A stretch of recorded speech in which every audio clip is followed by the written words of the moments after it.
اور پھر دادا کو سلام کیا اور کہا امرا ٹھیک ہے، دوائیوں کے زیر اثر سو رہی ہے، جلدی جاگ جائے گی، ہسپتال کے رول سخت ہیں، ہم ابھی اس کے پاس نہیں جا سکتے۔ سائی اسے یہی سب کہہ گیا تھا کہنے کے لیے اور اس نے یہی کہہ دیا۔ دادا خاموش سے ہو گئے اور انہیں یہ معلوم کرنے میں وقت نہ لگا کہ امرا دراصل کتنی زخمی ہے۔ جو شخص اپنے انداز کو عام بنا کر یہ جھوٹ بول رہا ہے کہ وہ دوائیوں کے زیر اثر سو رہی ہے، وہ کسی خاص غم پر سوگ مناتا کئی وقتوں کا جاگا لگ رہا ہے۔ ایک ہی دکھ کو جھیلتے دو لوگ آمنے سامنے آ گئے۔ دادا کے خدشات کی تصدیق صرف آلیان کی طرف دیکھ لینے سے ہی ہو گئی کہ امرا کتنی زخمی ہو گئی ہوگی، لیکن اب یہ جان کر بھی وہ ویسے زخمی نہیں ہوئے جیسے کچھ دیر پہلے مختلف وسوسوں کے ہاتھوں ہو رہے تھے۔ وہ زخمی کیسے ہوئی؟ ایک دوسرے کو جب دو لوگ خاموشی سے تقریم دے چکے تو دادا نے پوچھا۔ وہ زخمی، اس کی زبان لڑکھڑا گئی اور دادا سے اس کے تاثر میں چھپے غم کی تاب لانا محال ہو گیا۔ مجھے یاد نہیں، خود کو بے تاثر رکھتے اس نے کہا۔ وہی پرانا المیہ کہ کون ہے جو ان لفظوں کی ادائیگی کرنا چاہتا ہے جو اپنے کسی پیارے کی تکلیف سے لبالب ہوں؟ یاد نہیں۔ دادا نے خود کلامی کی اور اب تک کی زندگی کے تجربات ان کی مٹھی میں سمیٹ آئے۔ نقطوں نے تصویر بنا ڈالی اور اس تصویر کو پوشیدہ رکھنے پر انہوں نے خود ہی اپنا محاسبہ کیا۔ امرا نے نیند کی گولیاں کھا لی تھیں اور ان کے دوست نے ان سے پوچھا تھا تو انہوں نے کہا پتہ نہیں، انہیں سب پتہ تھا، لیکن ایسی تفصیلات کو دہرانا ان کے لیے تکلیف دہ تھا۔ دنیا کے ایک حصے ادھر لاہور میں ایک شخص اپنے کمرے میں موجود ہے، ادھر دنیا کے دوسرے حصے کے ہاسپٹل میں ایک دوسرا شخص موجود ہے، اور ان دونوں اشخاص پر ایک نظر ڈال کر دادا نے جان لیا کہ ہاسپٹل میں بیٹھا وہ شخص ان سے کہیں آگے کی بازی لے گیا ہے۔ امرا پر گزری تکلیف کو بھلاتے وہ اپنی یادداشت کھو بیٹھنا چاہتا ہے۔ ٹھیک ہے، اسی وقت سب سوال، ساری تشویش، سب کا سب کچھ غیر ضروری ہو گیا۔ وہ جان گئے کہ اب اس میں کیسا شک کیا جائے کہ وہ ایک ایسے انسان سے ہم کلام ہے جس کی آنکھوں میں احترام ہے اور الفاظ میں رحم دلی، جو ان سے ہم کلام ہے تو ان کے زخموں پر مرہم رکھ رہا ہے، اور جس کی خاموشی سراپا مناجات ہے۔ اور مزید انہوں نے سوچا کہ اب بھی اس فہم کو کیوں کر تحلیل نہ کر دیا جائے کہ وہ آدمیوں کے ہجوم میں ایک انسان نہیں ہے، بلکہ اس یقین کو کسی معتبر ہستی کی طرح گلے سے کیوں نہ لگا لیا جائے کہ اس ہجوم آدمیت میں وہی تو ایک انسان ہے۔ تم مالیان ہو، جان تو وہ چکے تھے، بس یہ سوال اسے احترام دینے کے لیے پوچھا۔ آلیان نے سر ہلایا۔ امرا ٹھیک ہے آلیان؟ اس بار انہوں نے یہ پوچھا۔ جی، اور وہ ٹھیک ہی رہے گی، اس نے اجلت پسندی سے کہا، اور یہ انداز آسمانی فرشتوں کو سنانے جیسا ہو گیا کہ دیکھو، اگر کوئی اور ارادہ باندھ رہے ہو تو سن لو، میں نے دعا کی ہے، میں نے تکرار نہیں کی، لیکن ہاں، میں نے خدا کی ہاں کی علامتیں دیکھی ہیں۔ وہ انکار نہیں کرتا اور صبر کی تلقین کرتا ہے، اور میں نے صبر کا یہ پیغام ہاں کے ساتھ اترتے پایا ہے۔ اس کے اس آخری رد عمل سے دادا کے اندر راحت کے قرب کی شفافیت بھر گئی، اور اس پیمانے کا جو ہر انسان کی طرح ان کے ہاتھ میں بھی تھا کو انہوں نے ایک طرف رکھ دیا۔ یہ ایک انسان کی دوسرے انسان پر وارد ہونے کی واردات تھی، اسے کسی پیمانے سے جانچنا اس عمل کی تذلیل ہوتی۔ دادا نے زندگی میں پہلی بار اس جذبے کو قریب سے محسوس کیا کہ کیسا پیارا لگتا ہے کہ جو ہمیں پیارا ہو وہ کسی اور کو بھی اتنا ہی پیارا ہو۔ وہ اس احساس سے حاصل نہیں ہوئے اور اپنے اندر اترنے والی جانکاری کی روشنی کو انہوں نے بے دخل نہیں کیا۔ مانچسٹر یونیورسٹی کے ڈین اور انتظامیہ ان لوگوں سے مسلسل رابطے میں تھے، اور یونیورسٹی انتظامیہ سے دو لوگ برازیلا ان سب کے پاس آ چکے تھے تاکہ ہر طرح کی سہولت ان کے لیے ممکن بنا سکے۔ ڈین وقفے وقفے سے ان سے اپڈیٹس لے رہے تھے۔ یونیورسٹی نے اپنے 28 طلباء کے زخمی ہونے کا آفیشلی اعلان کر دیا تھا، جن میں 20 معمولی سے زخمی ہوئے تھے اور 8 معمولی سے ذرا زیادہ، اور ان 8 میں صرف امرا تھی جس سے گولی لگی تھی۔ امرا کے علاوہ باقی کے 5 بھی ہاسپٹل میں ہی ایڈمٹ تھے۔ اور باقی کے باعث مانچسٹر واپس جا چکے تھے۔ حکومتی سطح پر ان سب کو VIP سہولتیں دی جا رہی تھیں۔ حادثے کے نقصانات کیا کیا رہے اور فوائد کس کے حصے میں آتے، یہ پیچیدہ بحث ٹی وی، اخبارات، سوشل میڈیا میں ہر طرف جاری تھی۔ حادثے کے 6 گھنٹے کے اندر اندر تفصیلات سامنے آ گئی تھیں۔ 7 فائر اسٹیڈیم کے باہر سڑک پر کیے گئے۔ اسٹیڈیم کے اندر اور باہر جو کچھ ہوا وہ سب پلان تھا۔ نشانہ غیر ملکیوں کو بنایا گیا کہ برسر اقتدار سیاسی پارٹی کے خلاف طوفان کھڑا کیا جا سکے اور بالخصوص ڈیفنس منسٹر کو استعفے کے قریب کیا جا سکے۔ حکومتی نمائندے بار بار ان ہسپتالوں کے چکر لگا رہے تھے۔ اسی دوران ویرا اور کارل نے ایک پریس کانفرنس میں حصہ لیا اور پریس کانفرنس میں کارل نے صحافیوں کو ایسے اپڈیٹ کیا کہ ایک صحافی نے دوسرے کے کان میں پوچھا، یہ کسی بڑی سیاسی شخصیت کا ڈیئر سن تو نہیں، کسی اور کو بولنے ہی نہیں دے رہا؟ اس کے بولتے کسی اور کے بولنے کی ضرورت رہ گئی ہے کیا؟ دوسرا ہنسا۔ پریس کانفرنس کے بعد کارل نے چند ٹی وی چینلز کو انٹرویوز بھی دیے اور جب امرہ خطرے سے نکل آئی تو وہ ایک لائیو شو میں شریک ہوا اور تصادم کا ایسا منظر کھینچا کہ سب نے جان لیا کہ کارل سے زیادہ اس تصادم کا کوئی عینی شاہد ہو ہی نہیں سکتا۔ باقی سب بھاگ دوڑ رہے تھے۔ ایک سے وہی ذہین اور حاضر دماغ انسان تھا جو اطراف کا باریک بینی سے جائزہ لے رہا تھا۔ اس بیچاری نے اپنے سر اور جسم کے باقی حصوں پر لاتعداد بوتلیں کھائیں، لیکن کتنے ہی کمزور دل افراد کو بحفاظت تصادم سے دور محفوظ کیا اور کتنے ہی گرے ہوئوں کو اٹھایا اور ایک ماسک پہنے فائر کرنے والے کے سر پر گھونسا مارا، آنسو گیس اچھالنے والوں کو لاتیں ماری اور کتنے ہی فتنہ سازوں کو اس نے گھسیٹ گھسیٹ کر سیکورٹی فورس کے حوالے کیا۔ اس کی کمر پر زخم آئے، اس کی کوہنیاں چھل گئیں، اس کے سر سے خون نکلا، لیکن اس نے کسی زخم کی پرواہ قطعاً نہیں کی۔ ساتھ ہی اس نے چند ایسی باتوں کا اضافہ کر دیا جو اس پورے تصادم میں کہیں بھی نہیں ہوئی تھیں۔ ان سب کو اتنا کچھ بتاتے وہ انہیں یہ بتانا بھول گیا شاید کہ میچ شروع ہونے سے پہلے وہ خود ایسا ہنگامہ کروانے کا سوچ رہا تھا اور اس کی کتنی خواہش رہی تھی ایسے منظر کو براہ راست دیکھنے کی۔ میچ تو اس نے کئی بار دیکھا تھا، یہ سب تو نہیں دیکھا تھا نا۔ اگر برازیلین یہ جان لیتے کہ جس پورے تصادم کا وہ اکیلا ہیرو ہونے کا دعویٰ کر رہا ہے تو دراصل اس کی کالی زبان سے نکلے لفظ سچ ہو گئے اور برازیلا اسٹیڈیم پر آفت ٹوٹ پڑی تو آفیشلی اسے کارل دی منحوس مایا کا خطاب دے دیتے اور اس کے پاسپورٹ پر بینڈ ٹل آفٹر ڈیتھ کا تھپا لگا دیتے۔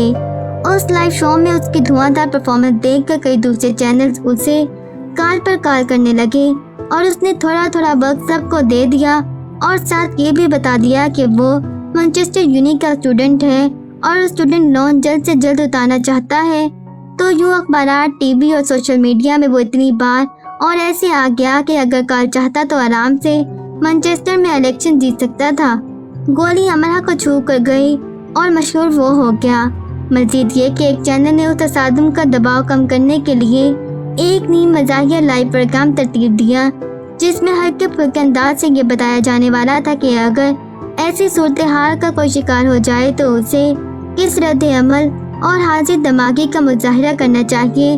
تو کارل نے بچہ بچی، لڑکا لڑکی، انکل آنٹی، ہپی شپی ہر ایک کی جگہ خود کو رکھ رکھ کر بتایا کہ کیا کیا ہو جانے پر کس کس رد عمل کا اظہار کرنا چاہیے۔ تو پہلے وہ ایک نک چڑی فیشن کی دلدادہ لڑکی بنا اور اس کے سر پر بوتل ماری گئی اور نک چڑی نکلیلی لڑکی جس طرح منہ بناتی پلٹی اور مارنے والے کی طرف ناخن تیز کرتی لپکی۔ اس نے شو میں بیٹھے ناظرین کو ہنسا ہنسا کر مرنے کے قریب کر دیا۔ فلور پر کھڑا کارل رکا اور انگلی اٹھا کر ناک کا اشارہ کیمرے میں دیکھ کر کرنے لگا اور بولا، ایسے تو وہ آپ کے سر پر 2-3 بوتلیں اور مار دے گا تو یہ رد عمل ٹھیک نہیں۔ شکر ادا کریں کہ آپ کو صرف ایک بوتل پڑی ہے۔ اپنے سر پر دونوں ہاتھ رکھ کر اسٹیڈیم سے نکلنے کی کوشش کریں اور اپنے ناخنوں کو ہتھیار سمجھنا چھوڑ دیں۔ اگر یہ ہتھیار ہوتے تو فوج میں سپاہیوں کی جگہ بلیاں بھرتی ہوتی۔ کہکہوں کا طوفان تھمنے میں نہ آیا اور سائے کے پھیپھڑے پھٹنے کے قریب ہو گئی۔ وہ سب اس دباؤ سے نکل آئے تھے جو امرہ کو لے کر ان پر رہا تھا۔ یہ اس رات کی بات ہے جس دن امرہ کو